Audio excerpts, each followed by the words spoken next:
খুবই ভাল ফলাফল সফল হোৱা সকলো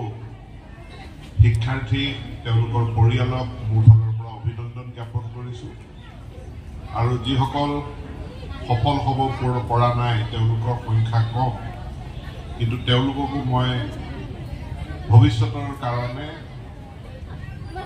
প্ৰস্তুতি চলাবলৈ অনুৰোধ জনাইছো তাতে আমি ৰেলৰ দলঙৰ ওপৰেদি ৰাস্তাটো পাৰ হৈছিলোঁ অৰ্থাৎ ৰাস্তাৰ কাৰণে বেলেগে দলং নাছিল ৰেলৰ দলংখনেদি আমাৰ গাড়ী মটৰ পাৰ হৈছিল আৰু সেই জুনাইৰ মাজেদি আজি 4 লেন হাইৱে নিৰ্মিত হৈ আছে আৰু বহুত পুৰণি ঘটনা নহয় যোৱা মাত্ৰ 3টা দশক এই কাৰণে জুনাইলৈ আহিলেই সদায় মনত এটা প্ৰশান্তি অনুভৱ কৰিছিল আৰু জুনাই ৰাইজৰ যিটো আদৰ সাদৰ যিটো অতিথি পৰায়ণতা এই অতিথি পৰায়ণতাৰ কাৰণে জুনাইৰ প্ৰতি জুনাইলে মই বেলেগ মানুহৰো ভাবোঁ যে একেই হয় মোৰ জুনাইৰ প্ৰতি এটা বেলেগ ধৰণৰ আপোন ভাৱ এটা মই প্ৰথম অহাৰে পৰাই সেইটো গঢ় লৈ উঠিছিল মোৰ হৃদয়ত জুনাইৰ বাবে সদায় এখন আছুতীয়া আসন আছে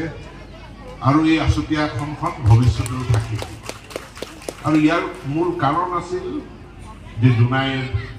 শান্ত সমাহিত এটা পৰিৱেশ সংঘাতত নিমজ্জিত হৈছিল সেয়া কোনো উগ্ৰপন্থাৰ কাৰণেই হওক বা গোষ্ঠী সংঘাতৰ কাৰণেই হওক জুনাইক কেতিয়াও প্ৰভাৱিত কৰিব পৰা নাছিল জুনাই সদায় সন্ত্ৰাসবাদী কাৰ্যকলাপৰ পৰাও মুক্ত আছিল আৰু গোষ্ঠী সংঘাতৰ পৰাও জুনাই সদায় মুক্ত আছিল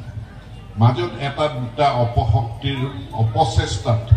দুই এটা বিক্ষিপ্ত ঘটনা ঘটিলেও সামগ্ৰিকভাৱে জোনাই শান্তিপূৰ্ণ আছিল, সামগ্ৰিকভাৱে জোনাই সদায় সম্প্ৰীতিৰ মাজত বসবাস কৰিছিল। সম্প্ৰীতিৰ মূল কথাটো ইয়াৰ এটা দিশ আছে যে আমি ভাবো যে আমাৰ সংস্কৃতি কৃষ্টিয়ে সম্প্ৰীতি গঢ় দিয়ে, কিন্তু মূল কথাটো হ'ল পাৰস্পৰিক ভালপোৱা আৰু সন্মান। যিকোনো মানুহৰ যিটো আন্তঃসম্পৰ্ক, যিকোনো মানুহৰ ৰিলেশ্যনশ্বিপত, সি ব্যক্তিগতই হওক, সামাজিক হওক, সমষ্টিগত হওক, পাৰস্পৰিক সন্মান আৰু ভালপোৱা যদি নাথাকে তেতিয়াহ'লে তাত সঁচা সম্প্ৰীতিটো কেতিয়াও